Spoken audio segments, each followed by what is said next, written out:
Dude, why don't we just talk about what just happened? I feel like we have to. Like, why not? Why not? Why not just keep it If rolling? yeah. If like nothing comes of it, then okay. Sure. But it was still kind of sick. I agree. Why don't you start? What happened? Well, okay. Well, why don't you start? Like the build up to that, Oh, like everything that you were thinking about okay. that brought us.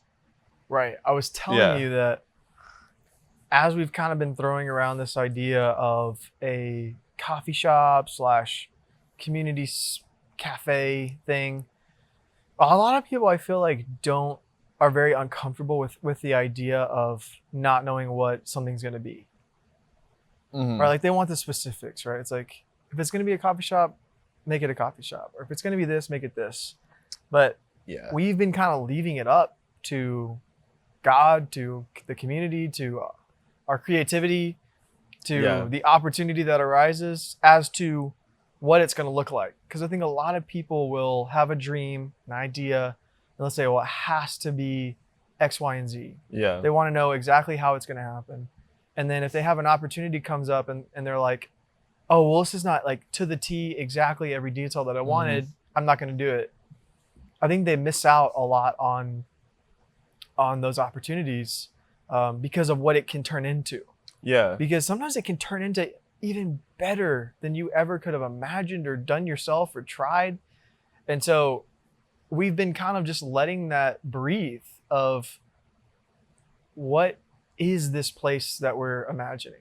Yeah. It's a very loose idea. Yes. And people keep asking us they want it dialed. Like, well, what is it? And it's like, how do you describe something that hasn't ever really existed before? Yeah. In a sense.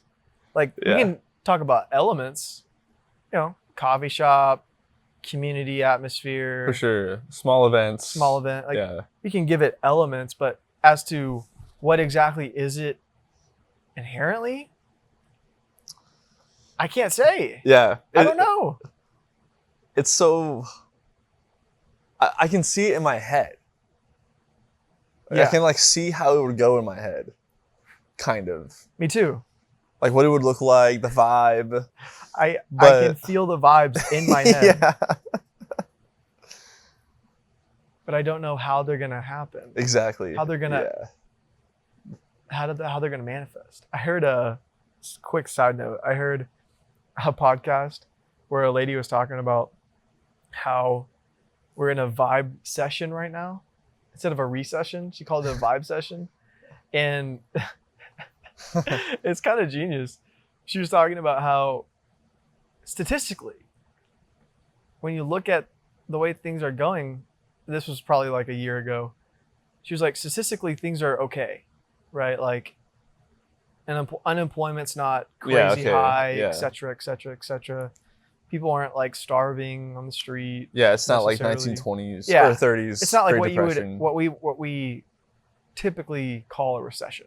Yeah, okay. But she said she calls it a vibe session because she's talking about how like things like groceries are up, or things like homes are up, or people's expectations of what it should be are down.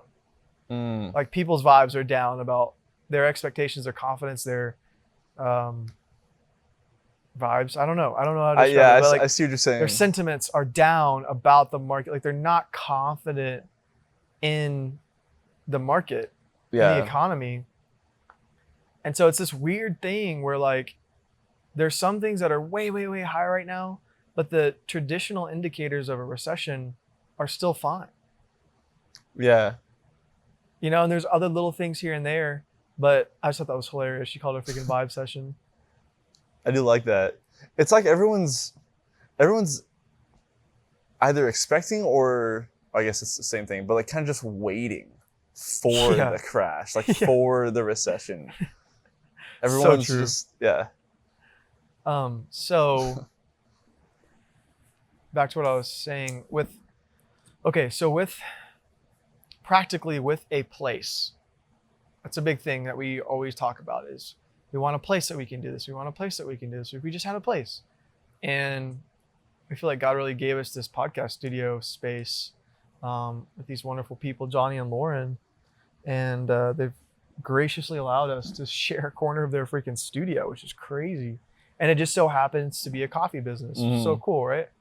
And so stuff like that happens and we're like, wow, this is interesting. And so then we're thinking practically like, okay, what would it have to look like to have a space? It has to make money. It has to sustain itself as a business. But we also want a place that's malleable enough to be able to make our own. Yeah. And this uniqueness and creativity that we've been talking about. Yeah. And so for a while, I was thinking it was just going to be a pretty typical commercial space.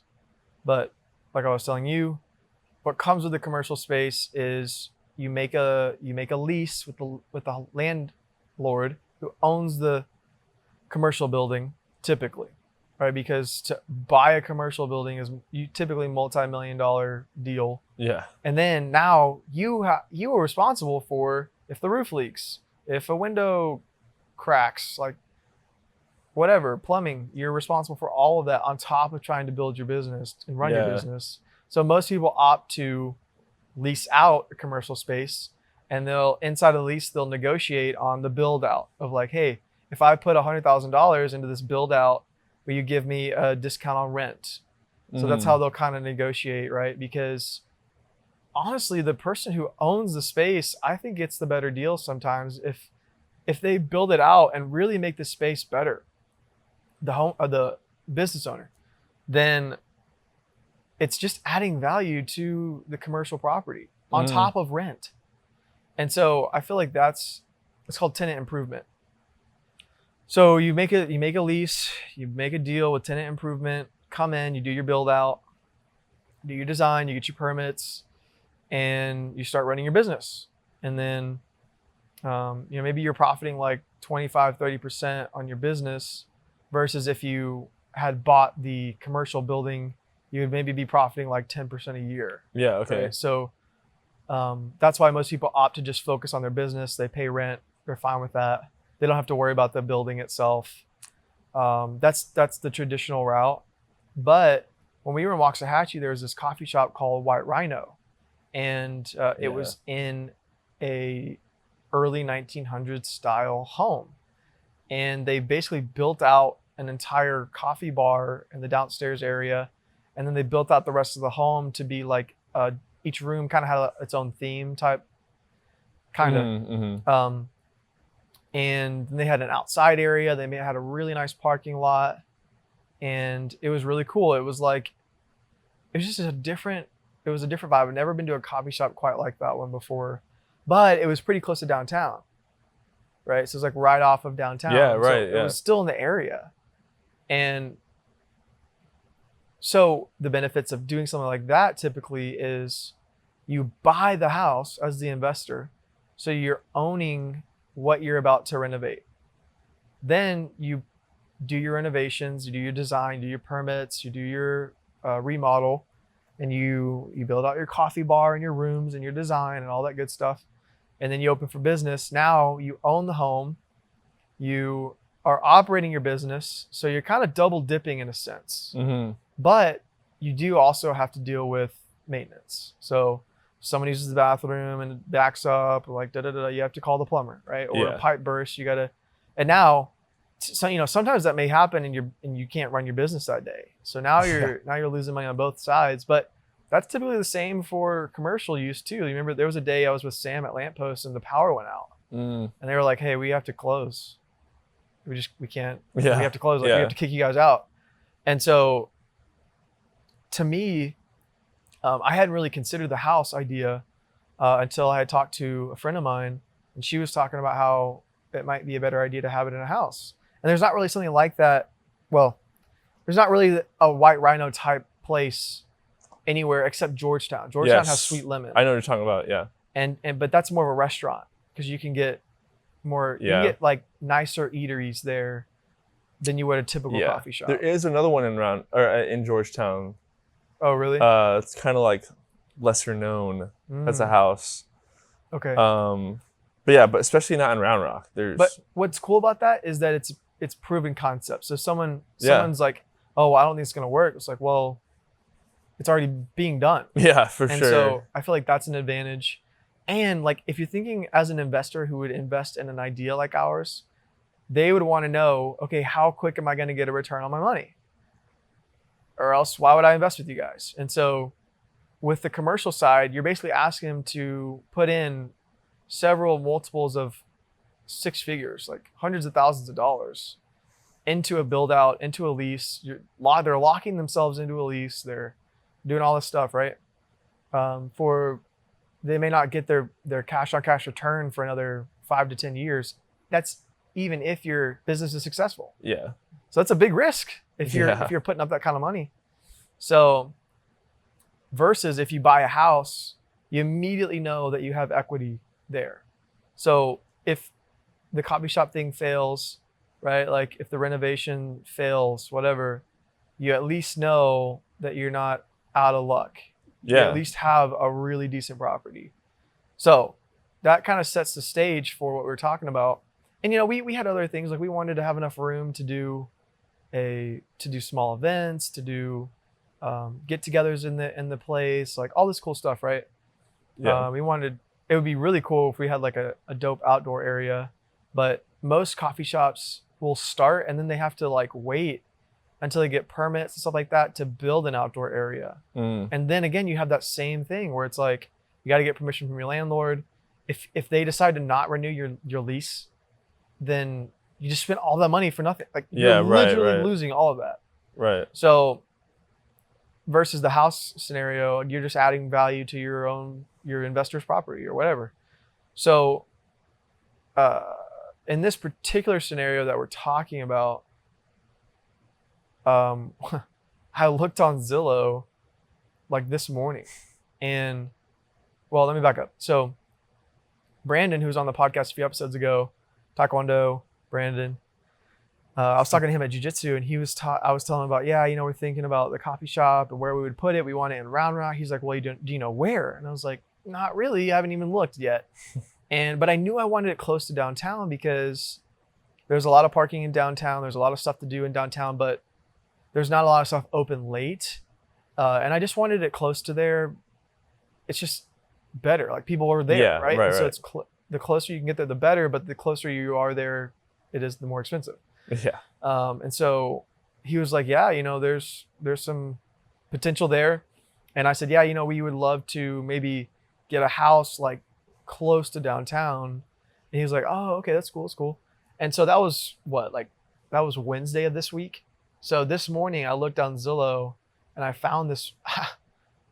I just looked up homes near downtown Round Rock, and this home pulled up that was almost exactly like the one in Waxahachie that White Rhino is in. Yeah. Maybe a little bit smaller, but not by much at all. It's built in the early 1900s. It has a really dope outdoor spot with a really cool greenhouse. It's got a gazebo, really beautiful landscaping, white picket fence. I think the main building is smaller, but I think it seems like the overall property there's a little bit more space. Yes. Yeah. So there's a lot more space, especially in the outdoor area. Yeah. The overall house is a little bit smaller, but there's a detached garage. It's got this whole, and it's a corner lot. So that's a big deal, especially for parking purposes. Yeah. You really want to be able to have as much parking as possible, or people won't go. And we walked there from downtown, and it was like probably 5 minutes. Yeah. 5-minute walk. And it's literally a block before other homes that have been turned into businesses. Yes. Yeah. So things are moving that way anyway. So we were sitting at Lamppost, and I told Zach about it, and I was like, dude, why don't we just go walk down there and check it out? And so we walked down there, and we're just kind of looking over the fence and peering at it, and like, wow, this is cool. Awesome. Looks like the pictures. Awesome. Just kind of looking. And we went over to the other side, and all of a sudden this older guy starts walking down the street towards us. And he's like, I'm kind of peering past the front entrance, side entrance, and he's like, "You guys want to take a look?" And I was like, "Yeah, sure." Yeah. And so he like, "Yeah, come on." And so he walks us in there, and I'm like, "Are you the owner?" And he's like, "Yeah, my name's Joe." I was like, "Oh shoot!" And so, literally, the owner of the freaking property just happened to be walking that way. He has a place down the road. Yeah. And he said he was doing laundry for yes, because someone that was renting it out for Airbnb. So there's a separate house on the property that's like a one room. It's like a casita basically. It's like a guest house that he renovated. Yeah. And so they turned that into an Airbnb. So he was gonna do laundry for that, and he was like just the coolest guy. He looked like a freaking plumber. He looked like he can freaking put some pipe together. Yeah. And so he just like started telling us all about the property. Super nice guy. And he was like, "Yeah, I probably shouldn't do this. I probably should have. You probably should talk to the realtor if you want a real tour." But he's like, "It's whatever." It was just so cool. I was like, "What?" And so he showed us all around. He'd done most of the work himself, and just kind of he's been there for like 35 years. And so when I was reading the listing of it, it had said that it was zoned for residential and commercial, which is huge because if you're gonna do the house idea, you have to buy a house, and then you have to basically submit. You have to go through this whole zoning process with the city, asking the city if it's okay that we turn this into a commercial use building, and that comes with different regulations. So the fact that this is already zoned for both is insane. Yeah. Then I saw on the listing that it was a historical site, which is kind of weird because if you try to renovate historical sites, you have to be very careful with how you do it, to my knowledge, at least. And so what he told us was crazy. He was like, actually, the guest house is the historical site. And he was like, and on top of that, even if the main house was, you can do whatever you want to the inside. They just want to keep the outside the same. Yeah. And so then, I thought based on the pictures, I thought that the inside was more built out. Like I thought it had more to it. Yeah. But he was honestly like, guys, this main house, he's like, I've done some stuff to it, but he's like, it's really just kind of a blank slate. You can kind of it's ready to be remodeled pretty much. Yeah. So that was crazy to hear because number one, it's way less headache of having to deal with, is this historically accurate based on these people's idea of it? Yeah. And for the remodel, and the fact that it's not already, he didn't pour tons of money to make it nice. He was like, I just want this place I want someone who will realize its potential. Yeah. So we just told him like our idea, like, we would love to have a coffee shop someday kind of area where we can host events and stuff like that. He was like, dude, this would be perfect for that. That would be so cool. So that just happened like an hour ago, which is crazy. And I was telling you about how you've said that last podcast of, yes, we just have this thing where we say yes to stuff that does not make sense to normal people. And then God, or just the energy of things, or fate, like whatever you think it is, things just happen. It like shakes things up. Yeah. And stuff happens that would not normally happen. Yes, bro. That's that energy we were talking about that we felt on the cruise. And like, as silly as that is, it's real. Like something happens when you just put yourself out there and do things. It's like the whole Yes Man movie. Great movie, freaking hilarious. But like, you just say yes to things, and all of a sudden, it's those icings on the cake, whatever. Like, things just start going your way. Like, what are the odds that we walk down there just randomly? I mean, we had no plan of doing that. Not just that, dude, but if we had driven, I don't think we would have been there. Yeah. We would have been there earlier than if we had walked. So we might have missed him coming up there. Yeah. So that was weird. So we walked down there, and then we saw one side, and then we just walked over to the other side, and it was like, I was just kind of looking back there, and I remember thinking in my head, like, dang, I wish I could just walk in there. I want to check it out real quick. Yeah. And we were pretty much about to turn around and go. And then he walked up right at that second and just lets us see the entire property. Yeah. Crazy. Yeah, dude. Crazy. And yeah, the thing is, like I said at the beginning, nothing. It could just be nothing, right? Mm-hmm. Like, okay, Could be whatever. but yeah, it could be whatever. But at least we know the possibility is there. At least we Yes. like, and just so easy like that. I didn't have to set up an appointment with a realtor or anything. Like, it just so casual. You got literally an entire tour. From the Just owner. yeah, from the owner. Like, what? Yeah. I love that dude. So we say that to say that's the type of place that we would want. Yes. To like, there's a room upstairs that we could convert Yeah. into like a speakeasy, and all this stuff, right? So So much opportunity, much stuff possibilities. you could do with that property. Yeah. Little outdoor events, outdoor seating. Parking's not great, but it's in a great location.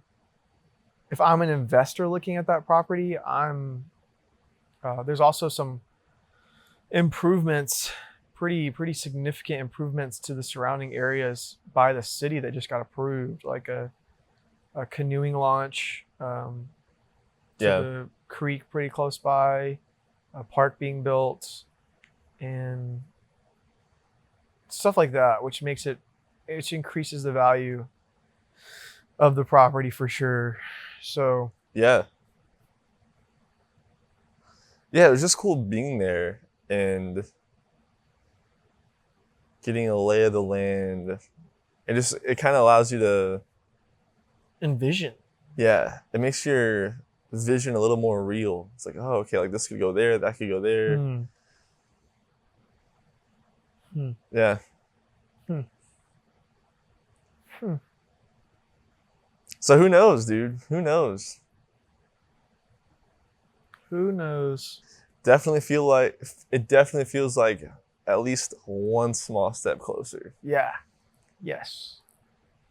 And that's what people, I think, stop themselves at. They think, oh, well, how am I going to get, $1.3 million? Or Yeah. how could I ever handle a property like this or a remodel like this? Or how could I ever, they just let all these limiting beliefs, Yeah. they let all the hows just stop them. Yes. And we're like, I have no idea how. No idea. I just know why. Yeah. Dude, okay, yeah, I wanted to bring this up a little bit too, because on the last episode we were talking about at the very end, right? The whole thing with church, and Yeah. we were saying, I can't remember like the exact progression of the conversation, but we were talking about like putting on like this whole idea, right, of wanting to put on events, wanting to like create this community or whatever, bring people to these, whatever we're putting on, right? Yeah. And we were saying how having money, like using the business to create like a cash inflow, or a cash flow, and allowing that to kind of like support us so that we can put on those events, right? Yeah. And so it was like, okay, so how is that different from like a church, right? Like Yeah. you have, which is something we've talked about a lot on here. But then after we shot the cameras, it hit me. I was just like, dude, okay, that in of itself is the problem. Like, we're limiting ourselves to thinking that, oh, like, well, once we have enough money, then we can go and do this. Like, yes, you need money, but the the mentality needs to change. It's the Yes. mentality of like, okay, before we even have money, before we even, it's just like how we started this podcast, dude. It was like, before we had a studio, before we had cameras, before we had mics, like, well, let's just do it. So we started with your iPhone in your living room. Just did it. And like now look where we are. We have a studio. Yeah. We have two 4K cameras, Yeah. mics, like a whole setup. Because we just did it. We didn't wait and say, once we have this, then we'll start. Oh, once I Once have $5,000 worth of equipment, yes. then I'll rent out a studio. Yeah. So I think the principle is the same for Yes. like church and a business, Dude, or literally yes. anything in life, where if you want to have community in your church, or you want to have like, I don't know, a successful business or anything, Yeah. you can't just wait around until the time Yes. is right. Like you got to create that positive momentum that we were Dude. talking about before. So true. And further to your point, I find myself doing the same thing where I catch myself thinking inside of the framework, the box Yeah. of the organization. Yes. Whether that's a business organization or a church organization. Yeah, dude. I think inside of that box and I'm like, well, this is not going to work because we don't have this yet. Mhm. Well, this is not going to work. Well, why? You start to challenge those things of Yeah. why can't you? Why can't you? And we recently kind of challenged ourselves in saying, well, why can't we put on an event Yeah. now? Like, why do we have to wait until we have da da da da da? Mm-hmm. And we realized we were limiting ourselves because of those reasons. And there's always going to be reasons for you not to do something. Always. Yeah. But what we found, especially on second floor, a lot of the energy we created was through that blind faith. Mm-hmm. And it was just, I mean, it's really simple. Like the blind faith of running into someone's room and, while they're sleeping and like dragging them out of bed to come like hang out with us or like, let's just go to this thing, dude. Let's just go. Yeah. And we would Yeah. just push each other to jump on the bandwagon, jump on the train. And then before you know it, we were in this like crazy side quest that we had no idea how we even ended up there, but it's because we just said, let's go. Like we said yes. Mm-hmm. And a lot of times I hear church leaders talk in those terms of, well, we can't do that because X, Y, and Z. Oh, we can't Yeah. do, and they're limited, man. They're really limited to this framework, their brand, their organization. And another thing that's been said is, well, people give money to the church because it's a tax write-off and like they can trust the organization to use their funds correctly. And I'm like, okay, first of all, if the reason they're giving is just to get a tax write-off, that's already a problem. Number two, if that's the only reason, that's a problem. And number two, what's to say that a wealthy person, a wealthy businessman, someone like that would not just make the transaction themselves or trust someone else with that money to do the right thing with it, like a member Yeah. of like the body of the church that they're a part of, right? If there's no organizational thing on top of that. But instead it's like these wealthy people will donate all this money to this organization in faith that it's going to be used correctly, but that does not always happen. It doesn't. Yeah. I'm not saying it would always happen if it was just a person, but I think again, a lot of times it's like, well, it's the organization's job to help people. So I'm just going to give my money. And then now I can say, hey, I'm helping people because I'm giving money to the church. Yeah. And what they do with it is, up to them. And it kind of removes that layer of accountability and responsibility Mhm. versus if you have that wealthy person, you say, hey, listen, there's a direct need that we have right now that you could just wire the money yourself. You do not have to like come through us. Yeah. You're not going to get a tax write-off, but like you're going to be genuinely helping someone. I think that is totally possible. We discount those ideas Yeah. because they're not traditional Right. in our framework of thinking. And that's what makes, I think, what we're doing so difficult, but also so necessary is we're having to like break those barriers and push past what people have said is the boundary. Mhm. This is the framework. This is the box, and go outside the box. Go outside the boundary and say, well, what if we did it this way? And that's where you get a lot of people saying, you can't do that. It's not going to work. Yeah. That's where all that comes from. It's because you're trying to go outside of the boundaries. And so as soon as that works, then those same people typically come to you and say, dude, how did you do this? Oh my gosh. Da da da da da da da. And I'm not like, that's not a bad thing. It's just human nature. Yeah. It's human nature to do that. So Yeah. Dude, that's totally, it's so true. Even beyond the church level, like just on a personal level, like your personal faith.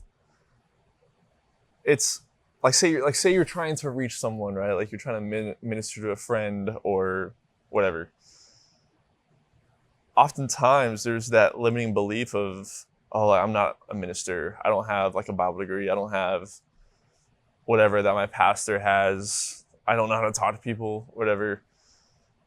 And then also too, there's like that built-in framework of, okay, like ministering to someone means going to them, inviting them to church, yes, whatever. It's like that program. But if you can just step outside that program, like, well, what if you don't have to do it that way? What if you don't have to just bring them to church immediately, like try to sell them this whole church thing, but you just go to them and just be a friend, like just be like create positive momentum like on your own, like just do relationship, put yourself out there. I don't know. I know what you're saying. It's different from just following the norm. And well, like, you know, because a lot of times people will think like, you know, they just don't seem like a church person, they probably wouldn't fit into my youth group, whatever. It's okay, then don't ask them. Like just minister to them in another way, you know, just be their friend. But we don't. It can be that simple. It can. Yeah. But what's interesting though is whenever we say stuff like that, what you just said, it feels like preposterously simple. Yeah. I think people, when they hear that, they equate simplicity to a lack of, they equate like that kind of simplicity to it's not good enough. Like we almost have a tendency to overcomplicate things to make us feel like we're doing something. Yeah. Right? Because it's like, well, okay, I have to bring him to church. I have to ask him to come to church. Then if they're hesitant, well, then maybe I can bribe them somehow. And then once I get them to church, they're there, which is awesome. But then, well, okay, are they going to like the service? And then how do I keep them coming back? And so you like have all of these steps, right? Versus what if you just went up to them and talked to them and then did that again and again and again and again and just showed who Christ is to them. Yeah. It's like, oh, that's not. Isn't that obvious? Come on, like that's not really. Yeah. That's not really it. Yeah. It's like, yeah, it is. It is. Yeah. But okay. So yeah, and truthfully, I felt like I fell into the same trap. Like I feel like we kind of did with this whole thing, where we want to put on events, we want to create this community that we feel like is lacking here, and we just kept overcomplicating it. Yeah, it was just so easy to be like, oh, like we just don't have the right place, we don't have the right like the money we need or whatever. It's like, okay, let's find a way, you know, let's find a way. We have to like take our own advice. Yeah. Yeah.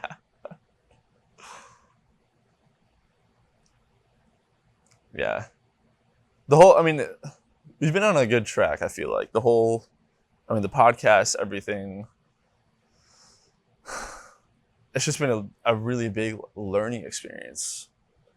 This whole... Dude, Huge. Like figuring out how to just go and create positive, like create that momentum. And stay consistent. Yeah. Yeah.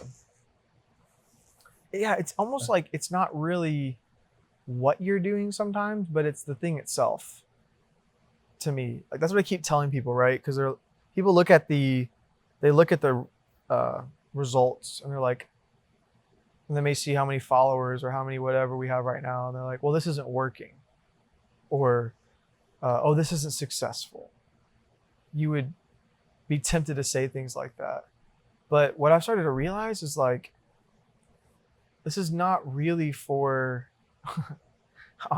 This is honestly more for us, really, because it's helping to build all of these skills and this muscle of consistently talking on camera, hearing yourself, interviewing people, doing a better job, hosting people, doing a better job, setting up equipment, doing a better job. Like, yeah. each one of these times is you're just getting better and better and better and better and better. Yeah. Until you get to a point where people are like, dude, it's like, it looks so natural and so easy for you guys. How did you do it?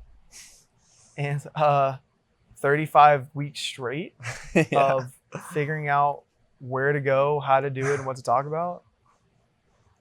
I mean, everything that we do, like people have dedicated jobs for each role. No. Like the talking aspect, cameras, setup, studio, Editing. like everything. And we're doing it all. Which I think it's so important to film episodes like this, where we're talking about the building, we're talking about these ideas, we're talking about what we're thinking about, because when those things do show up in the physical world as a reality, and you get that like overnight success type feeling from people, they're like, oh my gosh, you guys have a freaking coffee shop and you have a podcast too? What? How did you da-da-da-da? They can literally go and they're like, well, I want to do this thing. And then you tell them what to do and they're like, well, I don't want to do that. You say, okay, go back and listen to episode 35. Yeah. You'll see us talking about this before it ever happened. Before we ever had the subscribers, before we ever had the listeners, before we ever had our own place. And you will see that it is way more simple than you think. Like, you're overcomplicated. Yeah. So to be able to have a physical example of that is going to be so cool. Yeah, That's what Alex Hormozi says, man. He's like, people think, oh, I'll start documenting myself when I'm successful, making content when I'm successful. He's like, no, start now, because you're going to seem so much more of an authority when people can look back at what you said that you did and they can watch you do it. They can watch you struggle. Yeah. That is what we're doing. It's like we're doing the history of it before it becomes a reality, a present reality. Yes. And that's that whole, I mean, full circle. That's that whole aspect of putting yourself out there. Be do you have? Yeah, exactly. Exactly. It takes a little bit of risk.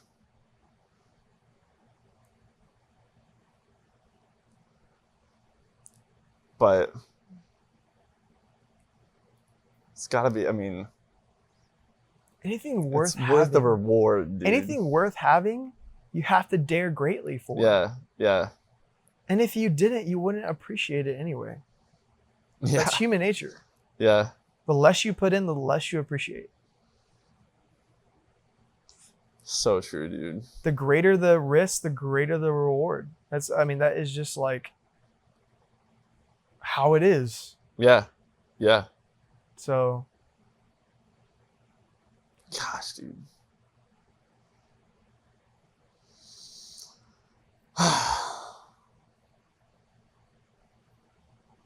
It just blows my mind how, or I guess it's just really interesting how these aspects are so, I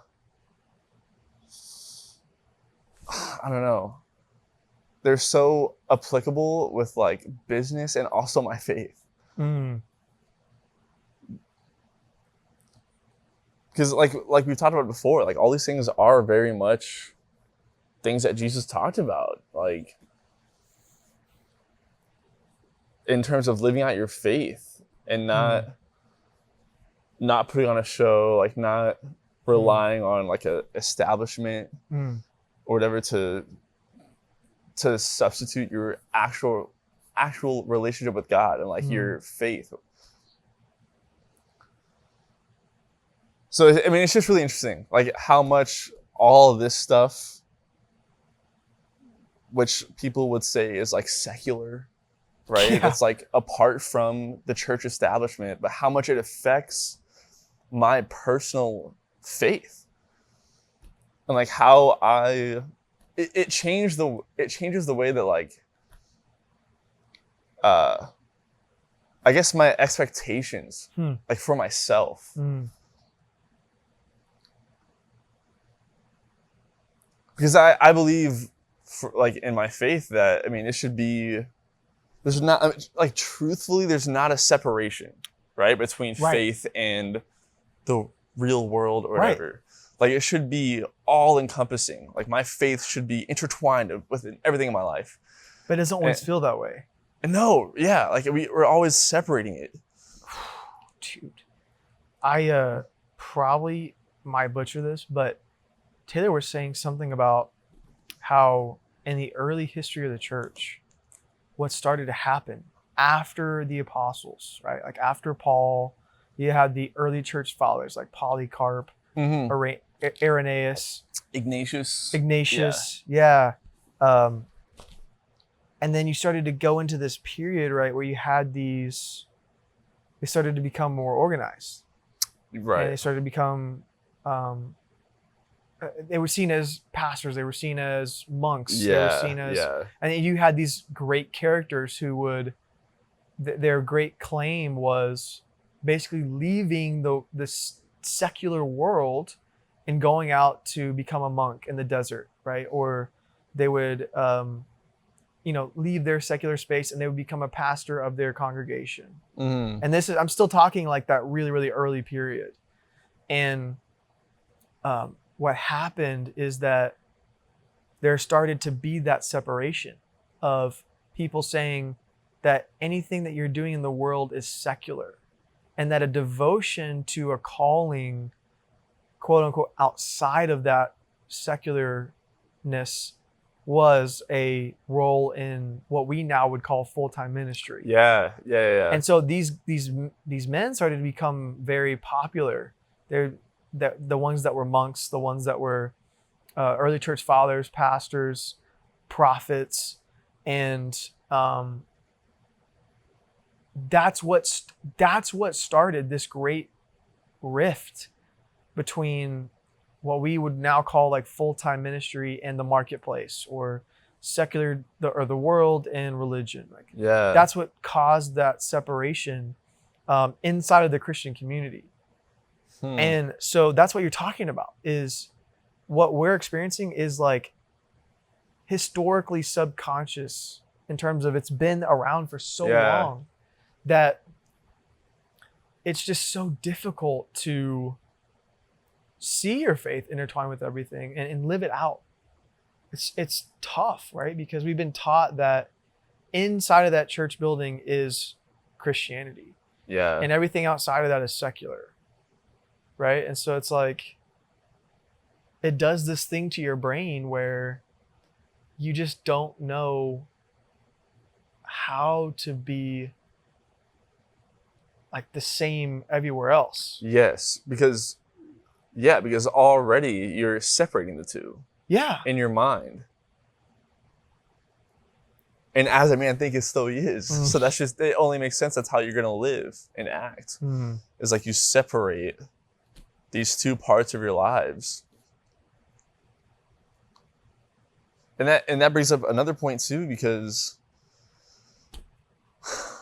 when you gave your lesson in young adults, right, that whole thing, but you talked about the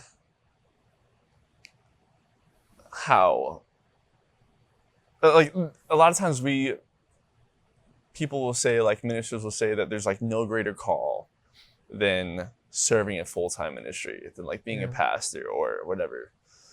And I don't really know where I've read that. Mm-hmm. Like I know that there, okay, like in the New Testament, you can read how, I can't remember exactly which book it is, like which letter of Paul's, but how Paul describes, like he's talking about like the elders and the deacons, and he describes like, okay, like if you want to be an elder and you want to lead like, you know, a group, a congregation, or whatever, then this is, an elder shouldn't be a drunkard. An elder shouldn't, like it. He lists all these things that because you're, I mean, you are like, you're taking on a leadership role, so you have these expectations now, and like you are under, just naturally, like you have more eyes on you, so you're subject to a higher level of judgment, right? That in anything that happens, business or whatever, like if you're a manager, right? If all of your if you run like a McDonald's and the employees have a better work ethic than the manager, they're gonna be pretty upset with the manager because that's just the way things work. So it makes sense for a church community as well that's like taking on a leadership role. But nowhere, like while that's true, there's nowhere that I've read that, at least to my knowledge, that says like that is like a higher calling. Okay. In any sense. I have a great distinction for this that I just thought about the other day. Okay. It's what you're kind of like trying to figure out and trying to say. I think is best made a distinction between weight and value. Okay. So okay. There is a difference between the weight of someone in full-time ministry as a pastor and a lay person. Like you mentioned, there's a different weight that's attributed to it that you have to carry. There's like a different we use responsibility as the word. Yeah. But we often equate the weight to the value. And so people will say or think or hold in their head that being a pastor, missionary, etc., is of greater value to God than in someone in business or someone in a career. But that's not what we see biblically. Right. We know that every person is valuable to God and everything that they do is valuable to God. Yeah. Right? And so what we've done is like we've equated the two, which has made people feel what we're feeling right now. Yes. But the distinction is that, like, that's what I was saying, is that a mechanic can have the same impact as a pastor. Yes. In the kingdom of God. God sees that value as the same to him. Yeah. Right? And yes, in heaven, for sure, the sacrifices that you made, are you going to receive a greater reward? Yes, absolutely. Yeah, sure. But who's to say that value system, that heavenly value system, can't be, who's to say that can't basically be achieved by a mechanic or a pastor? Yeah. The same. Yeah. Right? And so we attribute the position of the thing to the value. Right. Which is not true. It's the weight. It's a different weight. Yeah. Right? I think Jesus makes a great example to argue or to demonstrate that when he talks about the woman who gives the 2 copper coins. Like in a human sense, right? Like I don't know, from that perspective, the people who are freaking dropping loads of money, or the Pharisees, right, who are extremely righteous, whatever.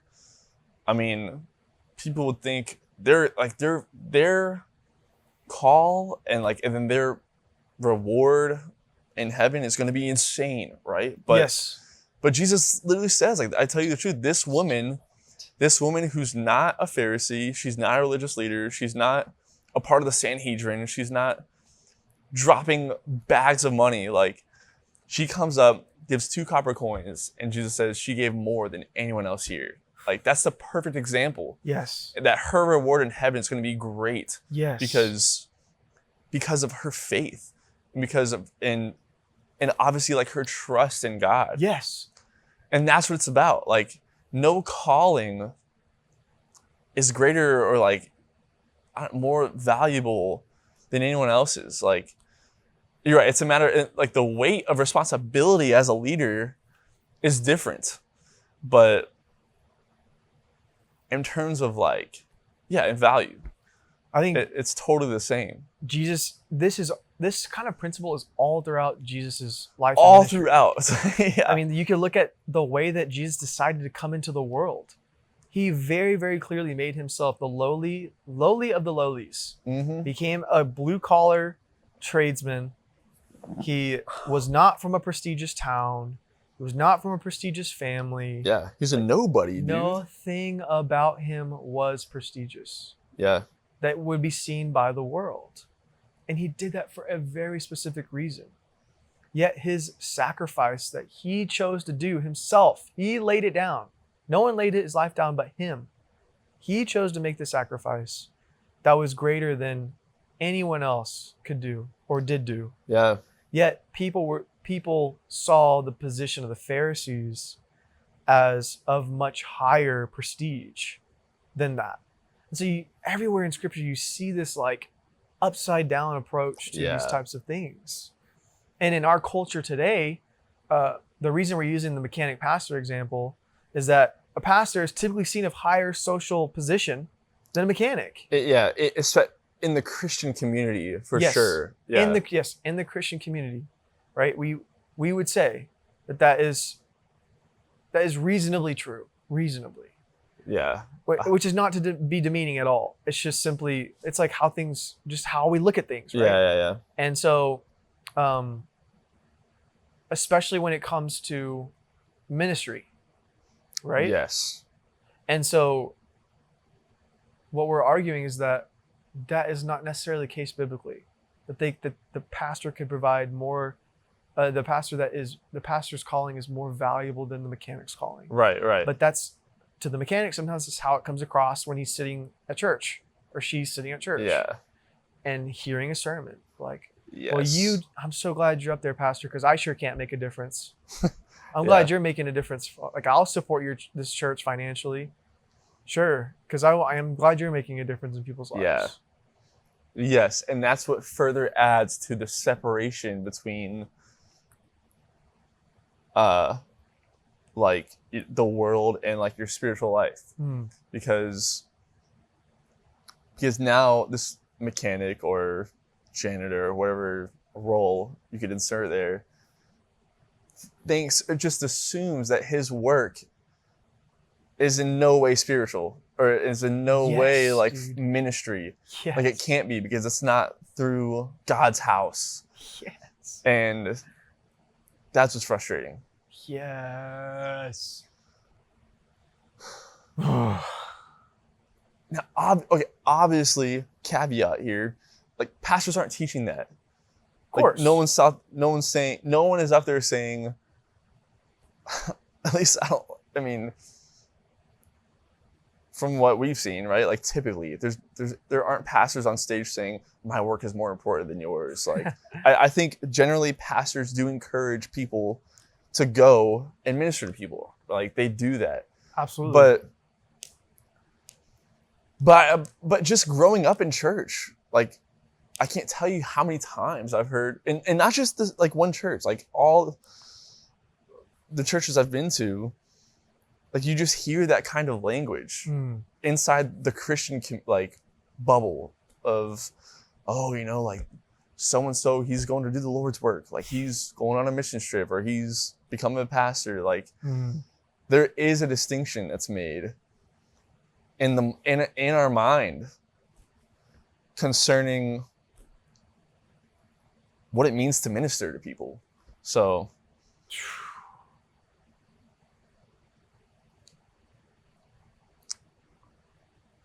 all that to say, like that has been a challenge for me, like through this whole thing, is taking this like whole energy we're talking about, this whole like manifestation, whatever, but instead of just letting it be that like new age, Yeah. self-manifestation, like all about whatever. Yeah. Instead of that, like translating it and applying it to my actual faith, because Yes, dude. Yes. that's what's truly important. Mm. If we believe what we believe. And I think that's what Jesus taught. So Yeah, I think like if we were to summarize or whittle down our intentions, it would simply be to remove as many obstacles and as much fluff as possible from the instructions to the believer, to the working of the disciple.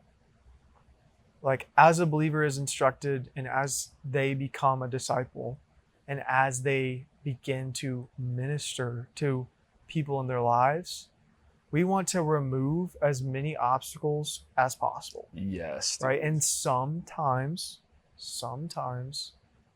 the church organization can be an obstacle to that. yeah, Sometimes it just is like a really, really long circle to come all the way back around to just discipling others and being the light, being the person Jesus has commanded us to be. yeah, Sometimes, not all the time, sometimes. In my head, that's what we're trying to do, is can we remove all of these obstacles that people have to like the service first, and they got to like the music, and then they got to be okay with the people, and then they got to like the pastor, and then they got to be okay with tithing, and then they got to be okay with, can we just like skip then you gotta to join the a part? live group, then you gotta be on, then you gotta serve, then you gotta Can we just close the gap? None of that's necessarily bad, but what would it look like for that person to say, you know what, I do want to commit my life to Christ. I do want to follow him. And I know it's going to be difficult. I know it's going to be tough, but I'm thankful for these people around me to do so. And then, okay, boom, now you're having coffee, now you're having lunch, now you're having dinner with fellow believers. Boom, now you're getting educated. Oh, all of a sudden, this person at work you're talking to, etc. Yeah. What you're saying is like removing the strains of all these sometimes religious burdens. Yeah, dude. Yes. And that's exactly what Jesus said. That was with the Pharisees. Like, you're saying you're putting all these extra burdens on people. And it's like, you don't, and he says, like, you don't, basically, you aren't going to make it to heaven yourself, and you're preventing other people from doing so as well. Like, through all these extra things that you're adding on to people.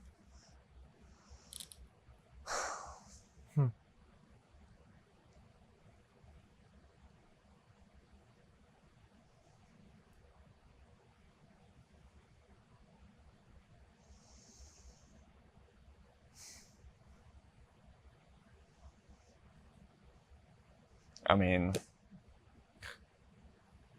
had no clue what we were going to talk about today, dude. Me neither, dude. That was pretty good. Yeah, it wasn't If bad. you ask me. I feel like I got it all out.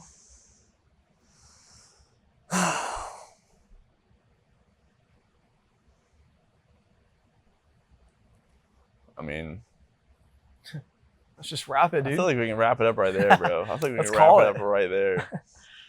Well, I'm sure we got massively misunderstood right there, but that's okay. Can't wait for that.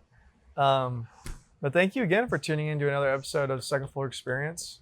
Thank you for being along for the ride. If you're watching this like a few years from now, because we said you should come back and watch this episode because all the stuff we're talking about is now a reality, welcome. Glad you're here. And it's possible for you too. And until next time, peace out. Till next time. Peace.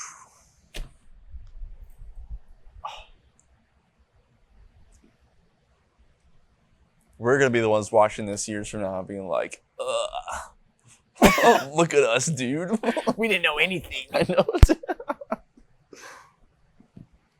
Everyone was right. I want to talk to you. Not now. Later. No, now.